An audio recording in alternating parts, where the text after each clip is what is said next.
This is VIA VHS.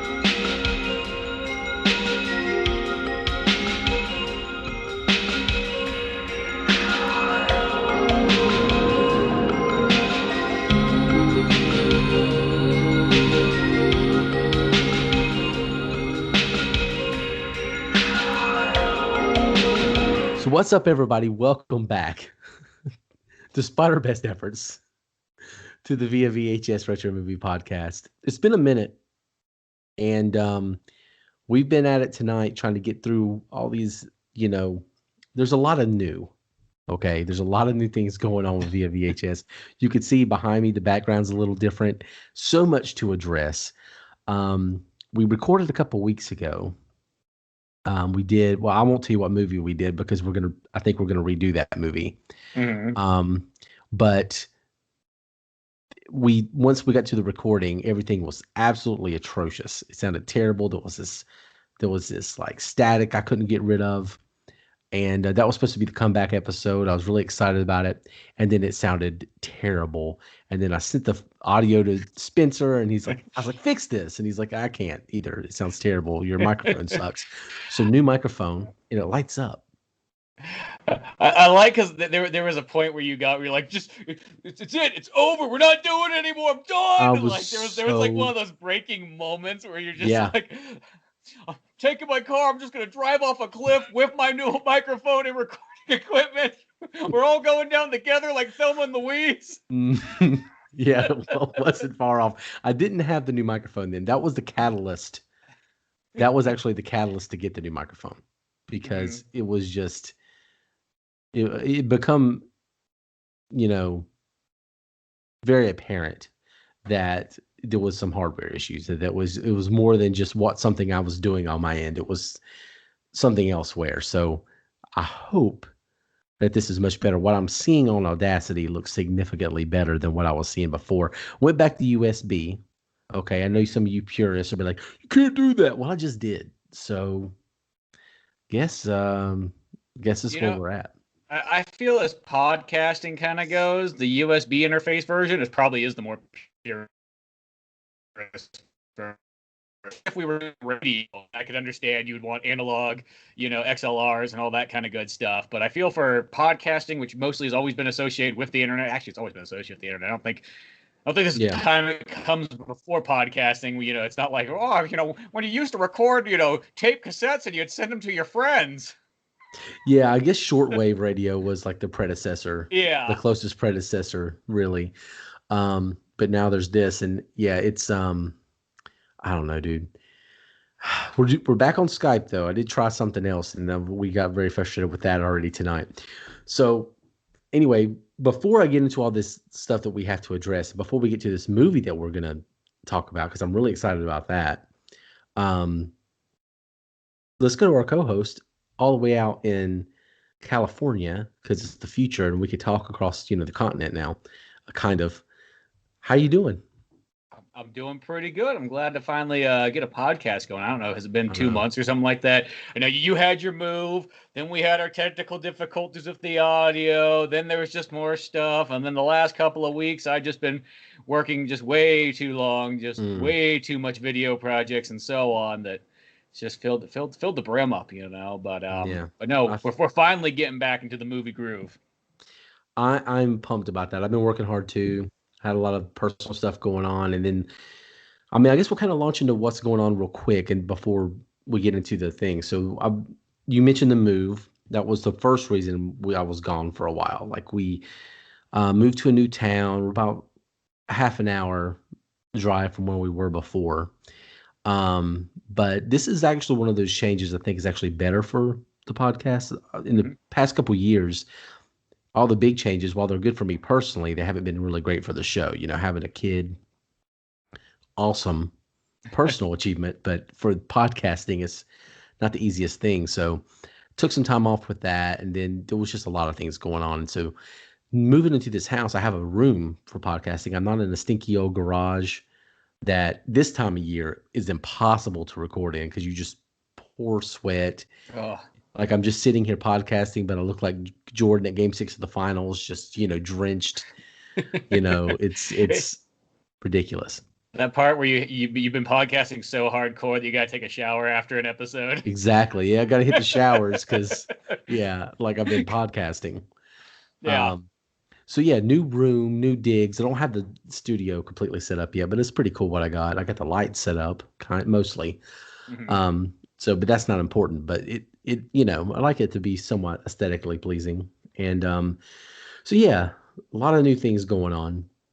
And I feel like I can actually really, really, really launch this show now, like really push it and really do the things I've been wanting to do. And so the next 8 to 10 episodes after this one, I mean, I'm excited about this episode, don't get me wrong, but we're going to go into some stuff that we really like to talk about. They're going to be kind of like get to know me episodes. From here on out. So about the next 8 to 10 after this one, we're going to be going into some stuff we've always wanted to review, always wanted to talk about. So I'm really excited. I'm just excited to be podcasting, man. Same here. It just feels like, it's like just not enough podcasts in the last while. I don't know. It just felt like just been kind of missing out on something with that. But like you rearranged yourself, by moving and everything. My whole background changed too, because I just sort of switched my office around.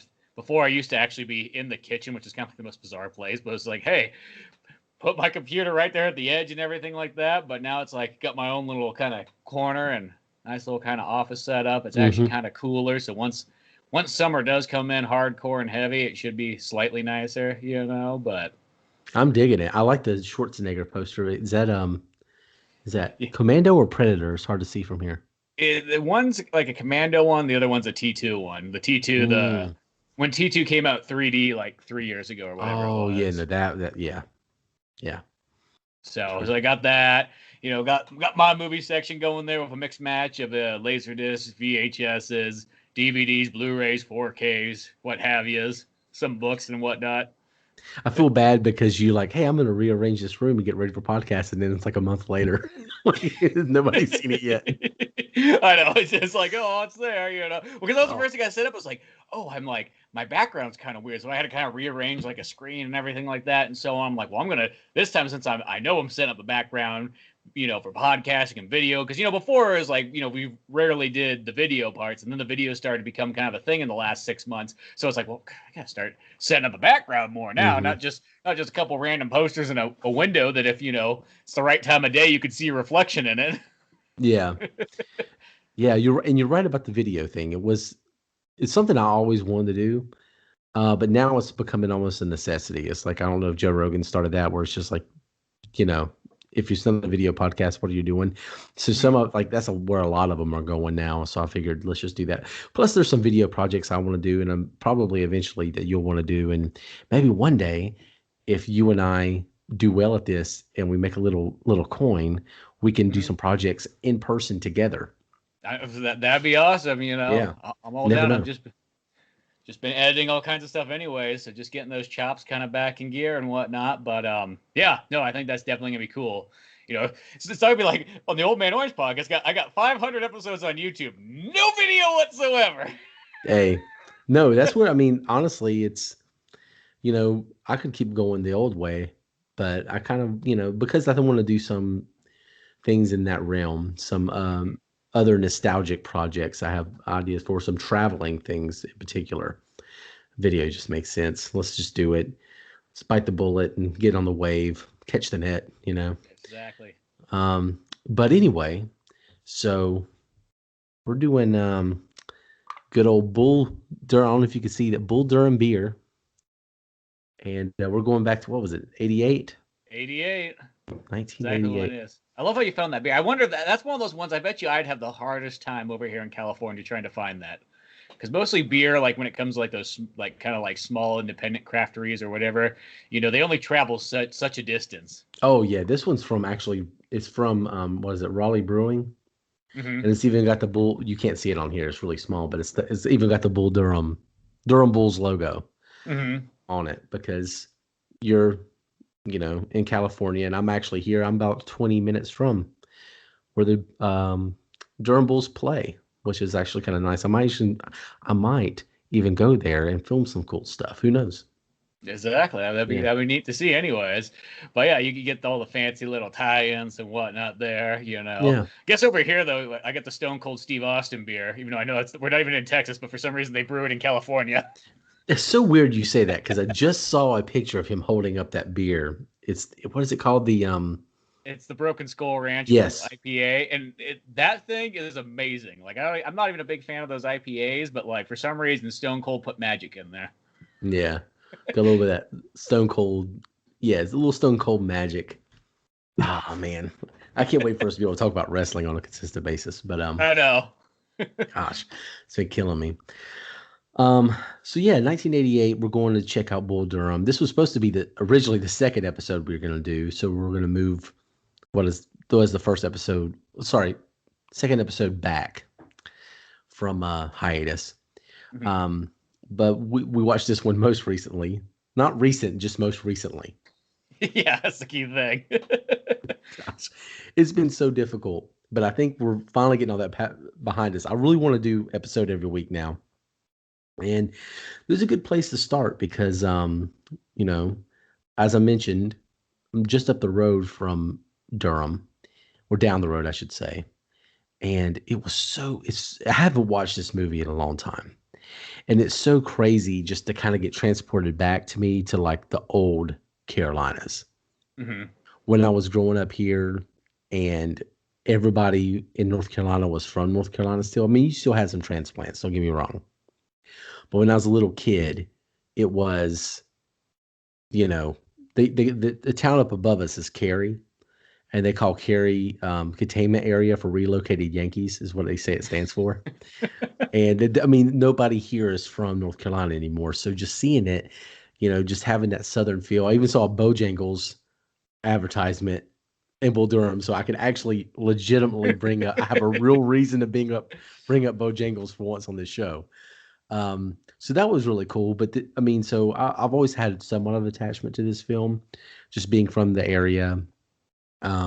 So that's kind of special to me. But is this one you kind of grew up watching, or is this like, a first time watch?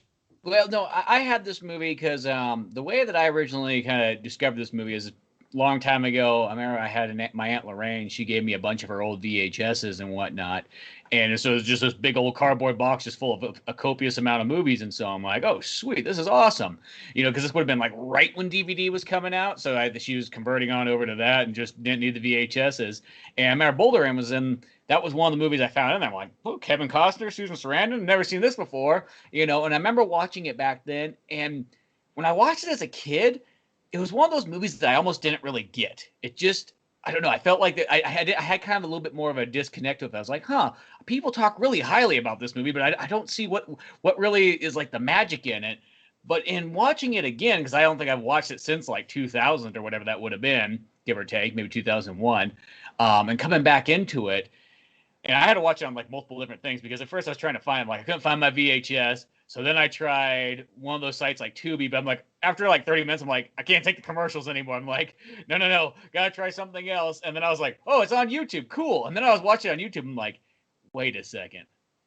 I was like 20 more minutes into it. I'm like, it's edited on the YouTube, and it's edited on the YouTube that you pay for, which is ridiculous. What?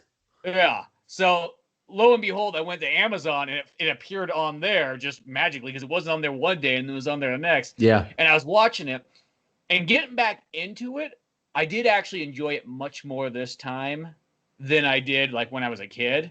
Like I actually just felt like, okay, I could maybe get in this movie. Maybe I don't know if this one is just one of those, not saying that you couldn't enjoy it at, any age or so on, but if it is more appealing to once you can kind of like get it a little bit more. I think when you're a kid, you watch it like, what's with this old lady right here trying to pick up on everybody the whole time? Like, Old lady. That was the part that always threw me off, is because like Susan Sarandon's a great actor, but she always kind of feels like somebody's mother. Even like Yes, Even a like little her bit. earliest movies, she's just one of those people who always kind of looks old, you know, kind of like a Harvey Keitel. Like Harvey Keitel never looks young. I feel like when Harvey Keitel was a baby, he still looked like he was 42.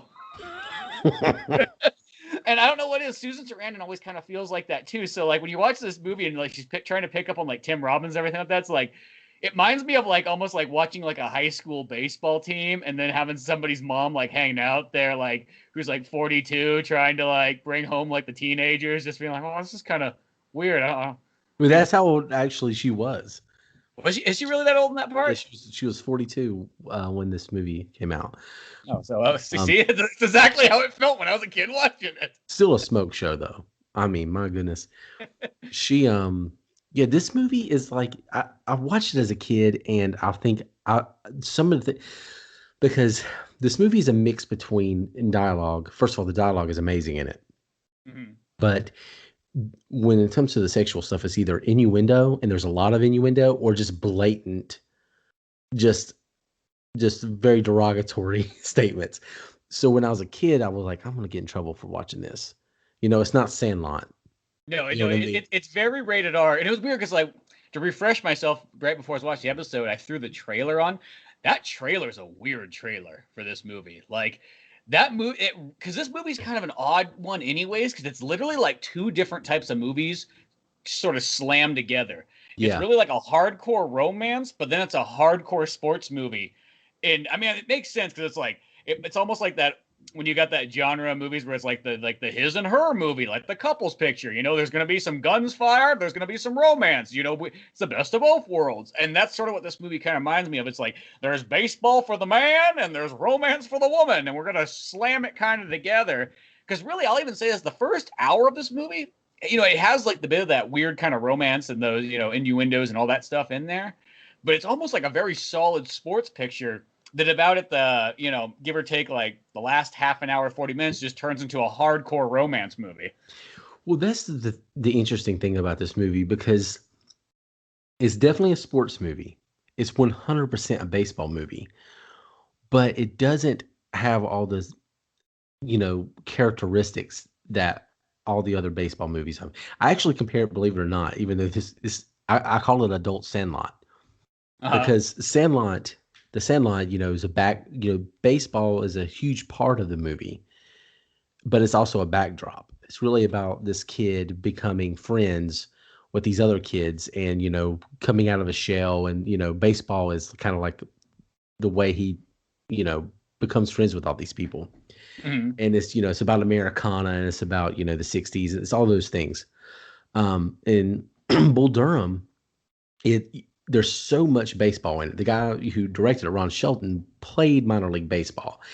And you could tell he has intimate knowledge of it because there's all the idiosyncrasies. You know, it's very detailed in that sense. It almost feels like he's telling stories that actually happened. Mm-hmm. So it's 100% a baseball movie, but also it's also 100% a romantic comedy, even a drama. So it's not like Rocky where everything's building up to the sports moment. You know, Yeah. Here some of those moments, like the big, like when they break records or they win or lose, it's almost kind of undermined. You know, like that's not the important part. The important part's romanticizing baseball. Yeah. Well, it's that. And it does have I will say the kind of interesting thing about this movie though is it does have that feeling like it is building up to that Rocky versus Apollo moment. Yeah. But then it's like it comes crashing down and it just goes like, oh, well, that didn't happen. So we're shifting gears. But I think that's actually kind of interesting because it's like you would expect that. You see that coming. And then when it kind of takes its, you know, drastic turn, you're like, oh, it's kind of an interesting choice, you know, change of pace right there.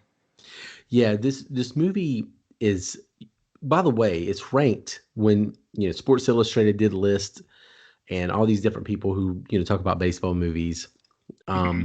Incredibly, you know, well reviewed, huge critic. I think the Rotten Tomato score is like really high, like 94, 96, somewhere in there. Mm-hmm. Everybody loved it, but when you look at list of best sports movies of all time, this is actually number one on several of them. I think it was Sports Illustrated ranked this the best sports movie of all time, which when you think of, I mean, Rocky, Yeah. you know, but this is the number one, and there's something really endearing about it. It's you almost have to watch it like 100 times because it's really quotable, and I feel like the more you watch it, you'll fall in love with the characters. But it really is a really good film.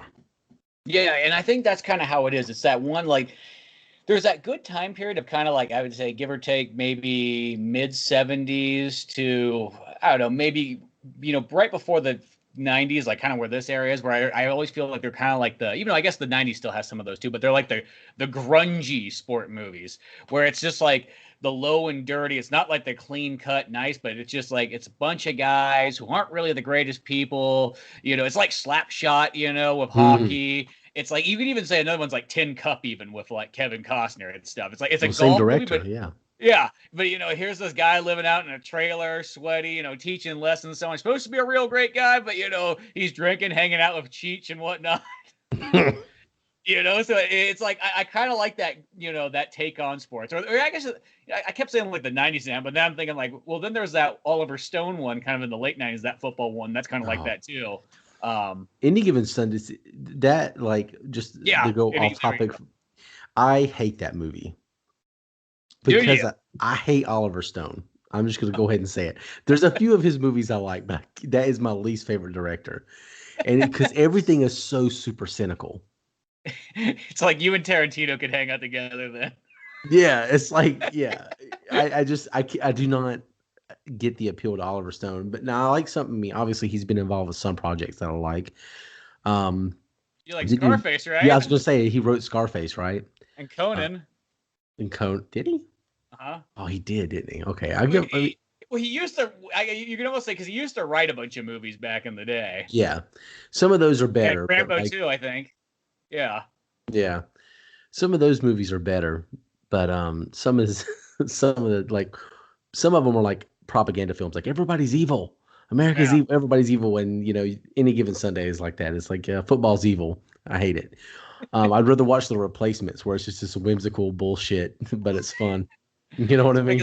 Because I have a friend who's like who got really obsessed with football actually much later in life, which was the more odder part. But I remember like he really loved that Any Given Sunday movie like a lot. I remember just like he was like he did one of those things where he like invited everybody over like to do like a movie night. He's like, dude, here you guys got to go. You got to watch this movie, and everyone's sitting there kind of like, well, we're not really that into football. I mean, like, I'll watch Platoon. Yeah. I'll watch The Doors. Yeah, that was good too. I've always been a big fan. I mean, I'm a huge sports fan. Baseball has always been the sport that was kind of, for me, the back burner a little bit for a couple of reasons. One, even though the Durham Bulls are probably the most popular minor league franchise, they're not on TV all the time. They are here in Raleigh, but when I was growing up in Charlotte, even though I was a little bit, just to throw this out there, I was the mascot for the Hickory Crawdads. Oh, there we go. Yeah, I was Conrad the Crawdad. Don't y'all forget it. That didn't last long. I hated it. But anyway, but baseball has always been the one sport that I respect. It's like Lord of the Rings. Yeah, I respect it, and I think it's amazing. And I'm interested in hearing about it, but I don't really watch it like I should. And one of the reasons we didn't have a team here. We don't have a pro team. So there's no, everybody's like Atlanta Braves fans here. So I hate the Braves, so I'm not into that. And the other reason is I was always terrible at baseball. I was good at football, pretty decent at soccer, and decent at basketball. Terrible at baseball. So I think there's always been a little bit of resentment, but I still follow it casually. But something about baseball just makes a good movie. Baseball and boxing, I think, are the two best sports for movies. So Bull Durham, this movie it's kind of like a love letter in some ways to minor league baseball. And, captures the camaraderie. It's one of those situations where you're watching it and you're just like, I want to be on this team. For me, that's what it's like. It's just like, I really, just kind of barnstorming across the country, or at least a region. I guess they're in the South, they're in the Carolina League, but they're barnstorming across this league. and with a group of guys, just hanging out, playing sports, hoping to make it to the next level. A bunch of guys dreaming along with you. It's just there's something awesome about it, and this movie really, really captures that. But there's kind of really three main characters. So you got, as we mentioned, Susan Sarandon, Mm-hmm. local debutante, local baseball groupie, I guess is the best way to say it. It's really weird because it's almost you would think like a groupie would be kind of like a low end kind of thing, but they make it kind of almost like a sophisticated. She's kind of like well read and educated. She's kind of got some kind of hippie bohemian type ways to her. She's kind of a muse. Yeah. She brings it on herself to be a muse to these people. Mm-hmm. And I really like the way they wrote that character, because you would think if you were writing it, the main character there's another character named Millie, Mm-hmm. who, if you were just describing what this character is, you would think of her like that. Kind of ditzy, kind of, not very well read, kind of the opposite of what Yeah. Susan Sarandon's character is. But no, she's just like a very interesting, educated, intelligent person who wants to have a conversation, and she just, but she also likes young baseball players. Yeah, she goes after the boys. She's literally like playing with the boys, Kenny Loggins. Yeah, but I think she's very beautiful in this film, and she's I saw a lot of reviews that said nobody else could have played it. Like, once you see her play it, you can't imagine anybody else playing it, and that was 100% true. Mm-hmm. Like, I could see other people. All the acting in this film was great, but I could see maybe somebody else being a good Crash Davis, or somebody else, being what was his LaRouche, Tim Robbins character. Tim Robbins character. Yeah, I could see Nuke. maybe Nuke LaRouche. I could see somebody else playing that, but she really killed it. She knocks it out of the park. Yeah, no. Well, it's one of those ones, like, I always feel like other people can kind of play it, but it's still like she really does own it and really makes it like why you kind of remember that character. I mean, granted, I still, whenever I see her, I just feel like I'm looking at somebody's older mom picking up on the kid. So I always feel there's that weird kind of feeling there. But no, she's still, I think, for what that character is and the way that it is kind of made, and it's almost supposed to be that kind of somebody's mom picking up on the young boy's character, so it just kind of works, and the intelligence that she's got and the whimsy and whimsical kind of stuff going on there, her nature and what have you. And then it's almost like, then you go over to Tim Robbins, who I don't even know how he really got a job in this baseball team. Like, I feel like you watch how he's pitching at the beginning, it's just like, I'm pretty sure he could go grab an 8th grader. He'd pitch better than Tim Robbins here. What like? I mean, it's a little exaggerated, his inefficiency.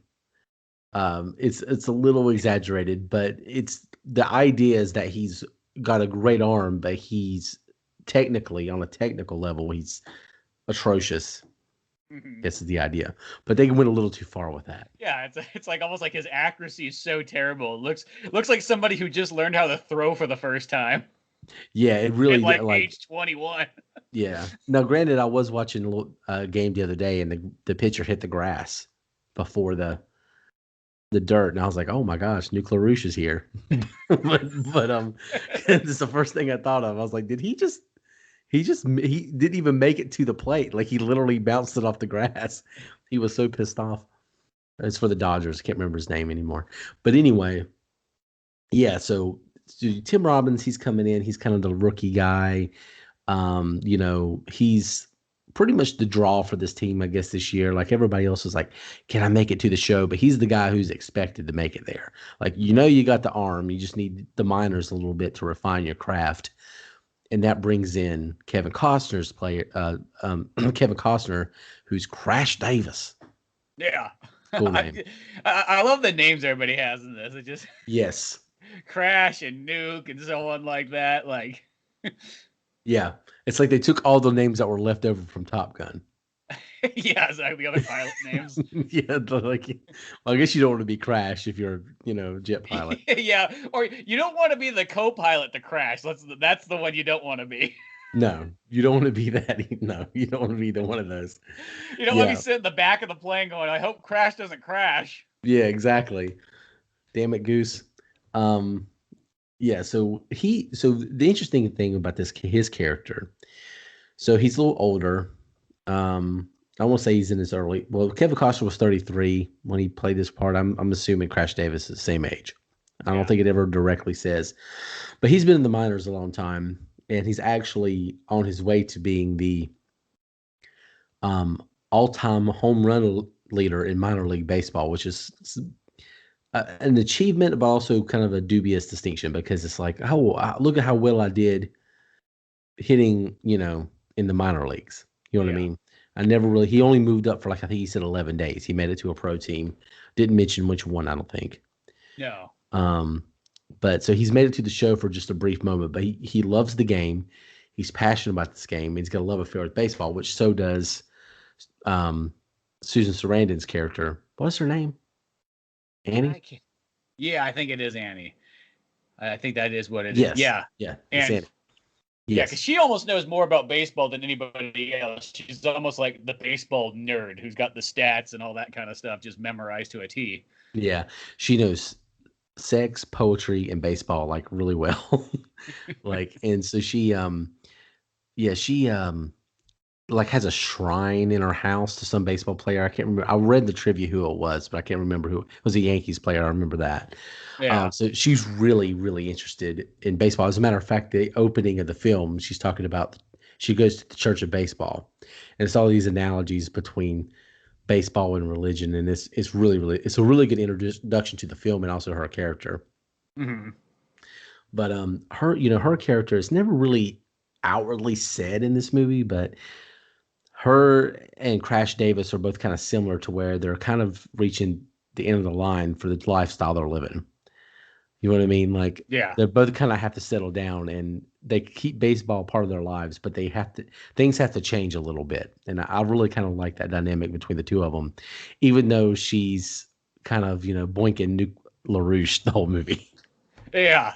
Well, it's one of those ones. It's like, but that's like she's trying to almost like hold on to what youth she sort of has by trying to date the younger guys still. Where Kevin Costner's almost trying to hold on to that youth by still playing in the minors. But it's like, how much longer can he probably play baseball in a sense professionally?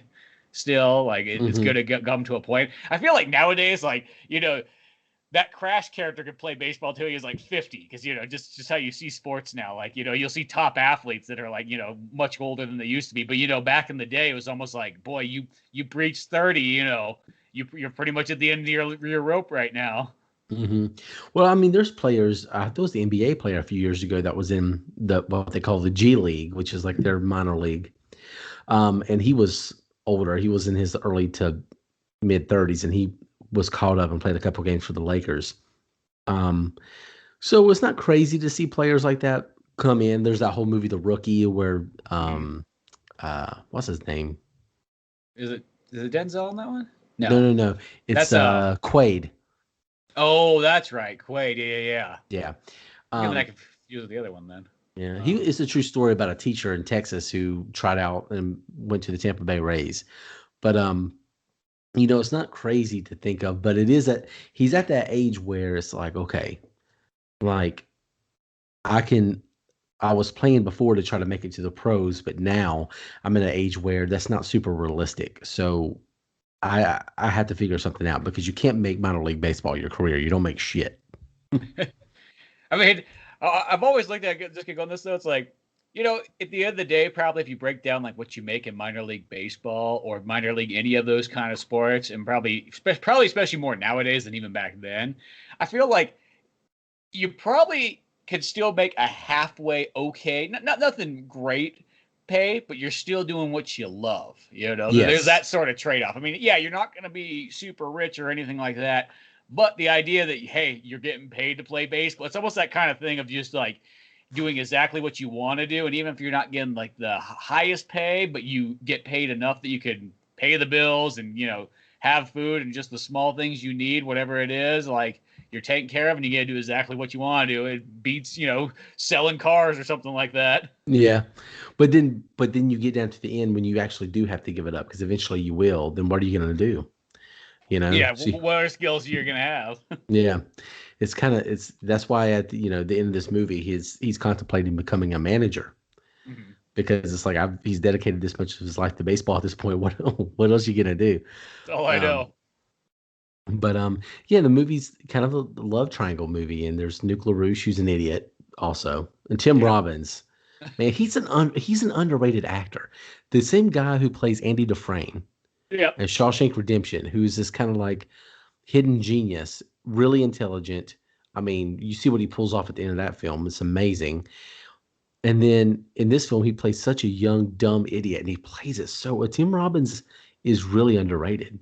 Yeah, exactly. I mean, because this guy like almost is like about as dumb as you can kind of get. Like you're surprised he's actually still alive at this point in life. Yeah, and he's also is a young dumb. Like you could tell there's potential there, but he's just kind of like flying off the handle, loose cannon. Doesn't take anything seriously, even though he has all these opportunities. He takes everything for granted, doesn't respect the game, and Crash is the opposite. He has too much respect for the game. Mm-hmm. He's too romantic about the game, and he's like older, mature, more in control, and that's really the difference is between the two's maturity. Mm-hmm. And Crash Davis, his role for this film, what he's brought to Durham, North Carolina for, is to kind of teach Nuke how to be a professional ball player, for better or worse. Yeah, and Crash comes in as the catcher, and he's in a sense like a one-on-one coach / catcher, but the whole beginning of it, like Tim Robbins just like, who's Crash think he knows about? Like, I know what baseball is. Like, why does someone have to tell me? And so on. And then they get into their scuffles every single time. Crash says, "Hey, do this," and then he decides to do something else because he thinks he knows better. But it's like, no. Kevin Costner's gonna know best. Yeah, Kevin Costner's great, and this is one of his best films. And he's done several sports. I mean, he did Field of Dreams too. Tin Cup. Did Tin Cup? Before. Yeah, Tin Cup is great. And then a few years ago, he did that Draft Day movie, which I actually never watched, but it was that's his one. I think it's one football movie I can think of off the top of my head anyway. But apparently, he's a great athlete. Yeah, that's what I sort of heard about that. Apparently, also Woody Allen's also a great baseball athlete too. Just nobody ever hears about it. Wait, Woody? Really? Yeah. I don't know. He mentioned that in his own book. He's like, and I just thought like, that's a weird factoid. He's like, yeah, nobody thought of me being a very good athlete, but I'm actually really good at baseball. I was actually on a lot of teams growing up. Yeah, maybe this is his fantasy. I don't know. Maybe it's not. Because that's the thing about baseball. Baseball is one of those ones that almost like skill is not really necessarily seen. You know what I mean? Mm-hmm. It's not like football where it's like, it's like, oh, that guy's 400 pounds of muscle. Of course he's going to be a good linebacker. In baseball, It's like you could almost look kind of weird and goofy and so on, but then you just have these kind of, skills and so on that just kind of end up working out, Yeah, I think that's one of the things about baseball. It makes it interesting because there's, it's, you can kind of hone it and be a little bit better than what your God-given gifts. So you get a lot of different people. And I think that's why it makes it so interesting for movies. But as a film, okay, so the film's amazing, I think, personally. Mm-hmm. I thought it was incredibly good. I don't think it won any awards. I don't know if it was, nominated for Best Picture or anything like that. I don't remember seeing any of that. I mean, technically, if you get number one in Sports Illustrated, I think it's like hands down. I don't think you need an award past that. No. Obviously, you're champion of champions. I agree. I think this is up there. Even though it was kind of fake, taken from a true story, Moneyball was incredible too. Oh, that's yeah. one of my favorite baseball movies. That was really good. That movie's great. Well, that movie, I felt like I had to go see it because the Oakland A's is like sort of the close team for me as far as the major leagues go. Well, I'll tell you an interesting story about that real quick before we get back to Moneyball. So the first time it was the second time I went to California. When Alex and I were out there. You'll see Alex in a couple episodes if you never met him before through this show, but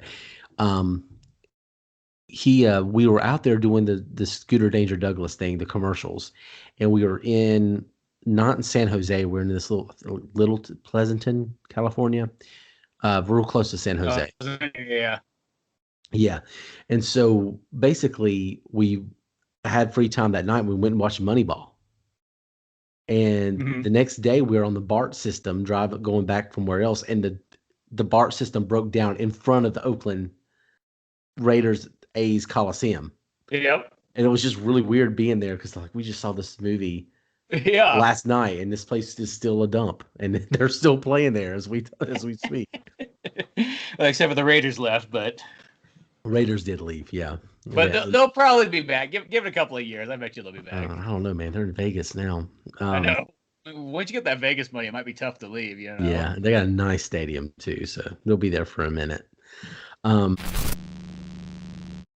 So this movie, I think what separates it from some sports movies, you know, there's only a few really good film. There's movies that are good sports movies, and there's movies that are great films that just happen to be sports movies, and that's a short list. Mm-hmm. The first Rocky's in there. Now Rocky IV is a great sports movie. That's probably like that's my favorite Rocky for sure. I don't know. I'm trying to think what my favorite sports movie might be, but that one's definitely high up there. Yeah. Well, I mean, gosh, I don't know what my favorite sports movie is. Be honest with you, but there's Rocky. The difference between Rocky IV and the original Rocky is a great example of what's the difference between a good movie, a good sports movie, and a great movie that happens to be about sports. Like the two different things. And this is a short list. And Bull Durham is one of those few movies that's just technically a good movie. The cinematography is good in this. Like it really just kind of captures this like romantic look. It really captures the Southern aesthetic too, which I'm a sucker for.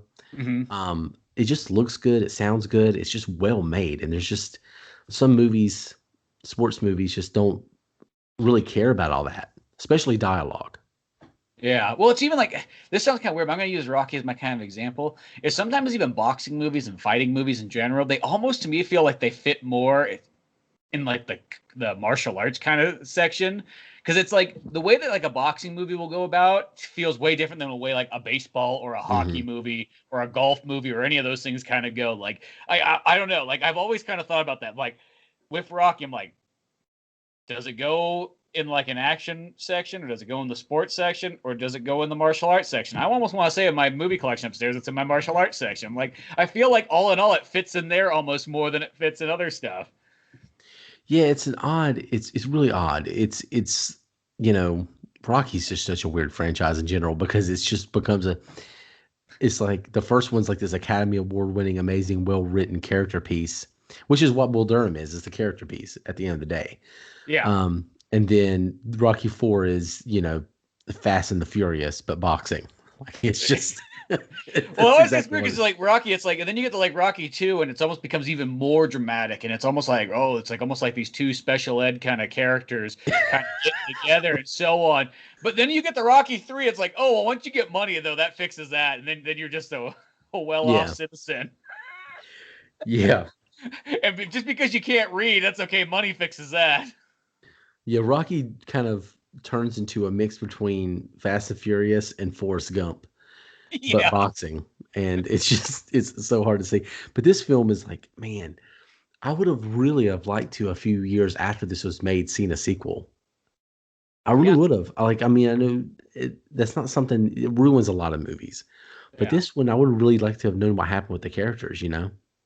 Well, sometimes there's a lot of movies too that like I like to see a sequel because I just almost want to see where these characters sort of go and so on. I'm almost even going to use this as like another, like when you said sequel, this kind of reminds me of like if I go to like another kind of sports movie, like The Wrestler, the Mickey Rourke one and whatnot. That movie, I would love to see a prequel to that movie, like almost like to see, you know, what's his name? Ronnie. Wait, I was gonna say Ronnie the Ram.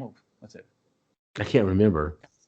The Ram. It'd be cool to see like a movie. I mean, obviously it wouldn't have Mickey Rourke in it, but have somebody playing Mickey Rourke. But it took place in the 80s, and it was almost like built up like a rise and fall movie like that.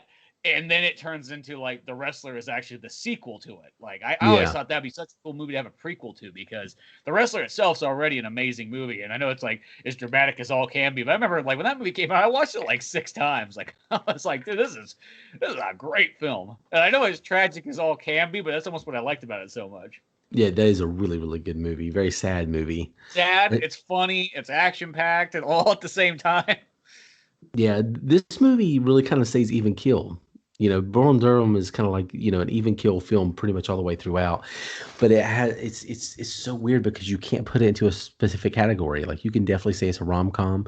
You can say it's a drama, and then you could just say it's a full-on sports movie, and it's all of those things at the same time. Yeah, it's got a lot of real funny parts in it too. And the thing too is it's got, since it's kind of like in a sense very rated R, like you do get some really like good raunchy jokes in here that just definitely make you laugh and so on the whole way through. Yeah, there's a lot of like I mentioned before, innuendo, but just some like blatantly nasty jokes, and just there's all kinds of funny scenes in this film, like when the manager comes in and throws the baseball bats into the shower and like gives them the speech about baseball. It's really entertaining throughout. It's a nice progression throughout the whole season. Never seen Bull Durham. Highly, highly recommend it. Now, Bull Durham beer, it's okay. Is it kind of like? I mean, it's got the colors of like a Bud Light, so I don't know why, but that's what it makes me think of. When I look at it. It's missing. So first thing I was like, "Where's the orange?" Because Bull Durham, I mean, the Durham Bulls they got orange in their uniform. Yeah, like, give me the orange, but it tastes better than Bud Light. It's a Kolsch. I'll be honest, I'm not a huge beer guy. I don't drink a whole lot of beer because, be honest with you, I'm actually allergic to some beers. Darker beers, I'm actually literally very allergic to. Like I break out. It's probably the saddest thing you've heard all day. That's okay. Those things kind of happen and so on. I think probably more people are allergic to them than they really think, just in like lesser dosages. Yeah. Just because technically like that wheat and all that kind of stuff is it's not always the most natural thing.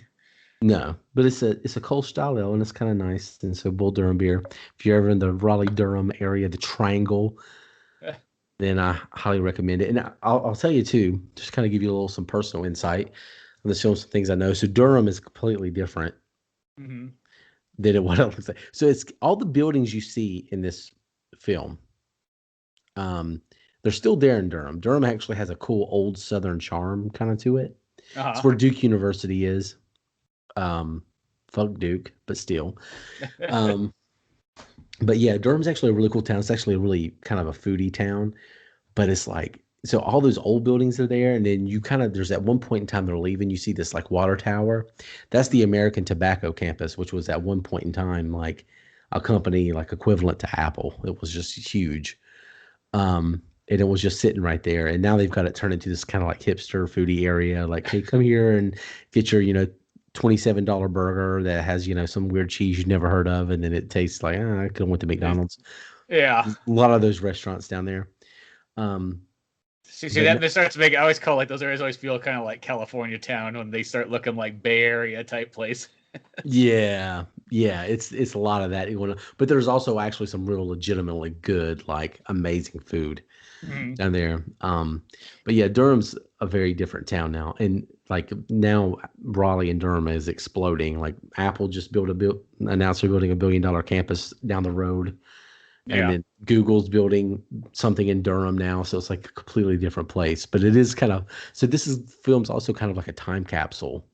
Yeah. For old Durham. Even though those buildings are still there, like now it's mixed with all kinds of other shit, and there's a bunch of hipster stuff down there. And I just feel like the Southeast is just going to become like literally the Southeast will rise again because everybody in California has moved their businesses over that direction. They're moving. People in California, we get a lot of the Yankees. Californians they're like in Texas a lot, and they're like in Nashville a lot for some reason. I was never very impressed with Nashville. It sounds weird because Nashville, I remember when I went there, it felt like San Francisco kind of, it felt like the southern version of San Francisco. I can see that. I actually can see that because I've been to both, and I can see that. That was like the first thing I was like, it just feels, not too different here and whatnot. But I just kind of feel like, Florida's absorbed a lot of the companies. Of course, the theme parks have always been the bigger, better versions over there and so on. And then I just feel like North Carolina, all that stuff, like more and more of those companies. It ever felt like, Epic Games was like one of the real big first ones to kind of be there and be like, hey, this is where we're from. And the next thing you know, everybody else started kind of coming in. Yeah. Well, Epic and off topic a little bit, but Epic and Apple are having that lawsuit. Oh yeah, that's right. Because Epic's like, we ain't gonna pay that 30%. Exactly. And now Epic's the mall that I was going to when I first moved here, Epic Games bought the mall. Mhm. And they're turning that into their new headquarters, and that's in the town I was telling you, Cary. That's where they're going to be. Well, that's where they are, but they're still going to be there. And then Apple's moving down the street from Cary a little bit, building $1 billion campus. So now they can actually throw sticks at each other, I guess. Exactly. So You know. that'll be interesting. But anyway, any last thoughts on Bull Durham? Any little parting shots? Well, it's one of those ones, like, I'm kind of glad I watched it again. I remember when you kind of brought that up, like, hey, let's watch this movie. I was like, that seems like a weird movie for like two guys to get together and watch, because like from what I remember, it was just like a weird kind of like hardcore romance movie. But then it's like, you kind of watch it again, you're like, no, you know what? Given this movie the second go, I definitely found something charming about kind of like getting into it, and actually ended up kind of enjoying it more than I would have thought. Because before watching it again, this movie would have been one of those movies where I'm like, I never could figure that movie out. Like that's how it was in my mind. Mm-hmm. So to give it another go, I was like, you know what, this actually is kind of neat, and I would definitely watch it again, like in the future and so on. I felt like I finally understood this movie a little bit better. Yeah, it's definitely one of those ones you can watch a lot and get something different out of it every time. And there is a love story element too, and it's there, but I think it's very palatable because it's not like, even though there's some whimsical elements to it and not super realistic elements to it, it's Mhm. also very like grounded in a weird way. It's Yeah. like they're real people, and it's none of this, it's a lot less bullshit, I guess, Yeah. with they're behaving like real humans, which are complicated, and the whole situation is complicated. So I like that. But then the baseball stuff in there too, that it is equally as good. It's honestly equally as romantic because it's a very romanticized version of baseball, especially minor league baseball, which is, for some Yeah. people a great thing, but most people it's just a stopping off point, you know. But it it captures both of those really, really well. And I just think it would make a great play, honestly. Yeah. It's that well written. Yeah, it definitely could. And I will say, I think that's almost like one of the best charms about it, is that it is a minor league movie. Like, this could have very easily been just take any big baseball team and just take these characters and, do the story kind of like right in there. It could literally have been, and you could see a producer coming up being like, well, minor leagues, well, can't you go down there and get some? Can't you get like the Angels or the Dodgers or somebody and just do this same story but with like a real team? You could see some producers saying that. And I'll say this: you could convert the story over to it, but what makes it just, I think, much more memorable and much more like a very like realistic and just kind of cool insight story is that it is like a minor league team. Mm-hmm. What's the forgotten characters like? What are their lives like?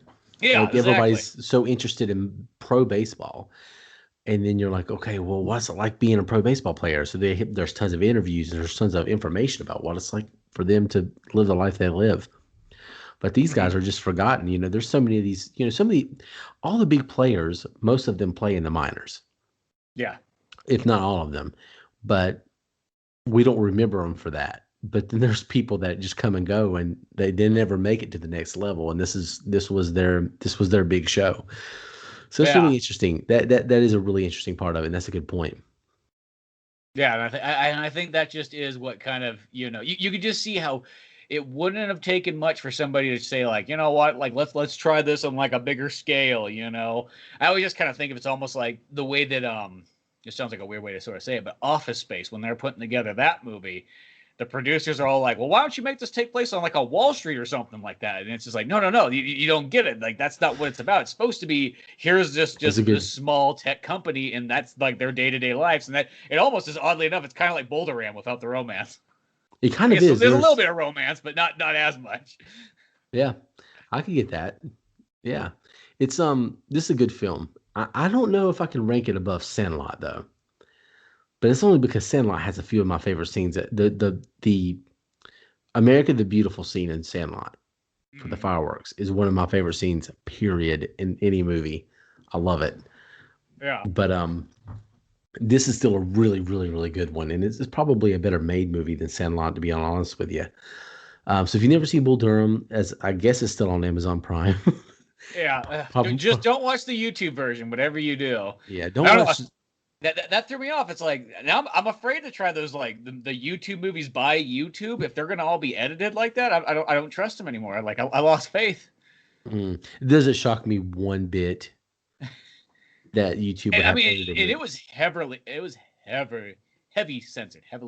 censored. There we go. Let's go. Wow. There. Yeah, Like, that doesn't like shock not me. even just like a light. I mean, like they took out like Damn in Hell, like those kind of like censoring. What? Yeah, this is not a movie you could watch censored. This is it just takes off. 25 minutes of the movie was cut out of it. What? Yeah, because I remember looking at it, I was like, this movie's only an hour and 25 minutes long. I'm like, that was kind of weird for some reason. It's like it's been so long since I seen it, I wasn't too sure. And then when I was like went back to Amazon, it's like, no, it's like an hour and 49 minutes or whatever the heck it is. Wow. Yeah, so That's I don't know. unbelievable. I'm really afraid to ever like use the YouTube movie section anymore. I mean, it's different if some random Joe uploads like an old animation that you can't find anywhere else. But when it comes down to straight those big movies that I would have thought would have been totally fine, I'm not even gonna trust a PG movie on there. Yeah, their algorithm probably does it. Their big brother algorithm. Yeah. I mean, it just felt like the most hardcore TBS, like, God damn. Yeah. Dinner in the movie. Yeah, that kind of TBS, stuff, but yeah. Oh gosh. Well, anyway, Bull Durham's great. Yeah. Very well written, very well made. There's other great movies by Ron Shelton if you want to go enjoy them. Obviously, Tin Cup, as we mentioned, is out there too. So if you never watched Bull Durham, definitely go check it out and enjoy it. And come back and listen to this episode with us and tell us what you think of it. Hey, if we're on YouTube, there's comments down there. You can leave a comment, say I love Bull Durham, and you've got to talk about this. So yeah, there's that. Hopefully there'll be shows every week now. Get back on track. Yeah, I'm looking at Audacity right now, and I'm seeing, flat levels. It's looking significantly better. There might be a few hiccups with all this new stuff that we got going on, but we'll figure it out. But anyway, oldmanorange.com. Go over there and see all your stuff, right? Yep, that's where you find Pizza Boys comics, Old Man Orange podcast, and all the other fun stuff I do. So got that there. And you got don't you have like a new show going on? I do actually have a new show. I actually got one. It's just simply titled The Spencer Scott Holmes Show, just doing one-on-one interviews, So now that makes this, I'm at 4 podcasts, I guess. So I do, VIA VHS, Old Man Orange podcast, Spencer Scott Holmes Show, and Indie Comics Club podcast, especially when I get back to that one. That one's been on a little bit of a hiatus for a couple months too, but it comes in waves. Yeah, this one's not going to wave anymore. That's my goal. Consistency, efficiency, streamlined. That's what I wanted to do. That's the whole reason I got the new microphone, changed everything up. I just wanted to streamline the experience. So yep. Really excited about that. Come back for the next episode. We're going to start this run of just awesome stuff that we're really excited to talk about. Yeah, I'll keep it a surprise. But anyway, thanks for listening. Find us everywhere. If you're watching on YouTube, you can go any podcast platform. You can find us there. If you want to listen to us in the car and walking or whatever you're doing, or going to a Durham Bulls game, you can listen to the podcast. And if you listen to the podcast and you kind of want to see what our faces look like, I don't know if that's a good decision, but you can. It's there. The option's there. So anyway, with all that, go watch Bull Durham, and we'll talk to you soon. VIA VHS is out.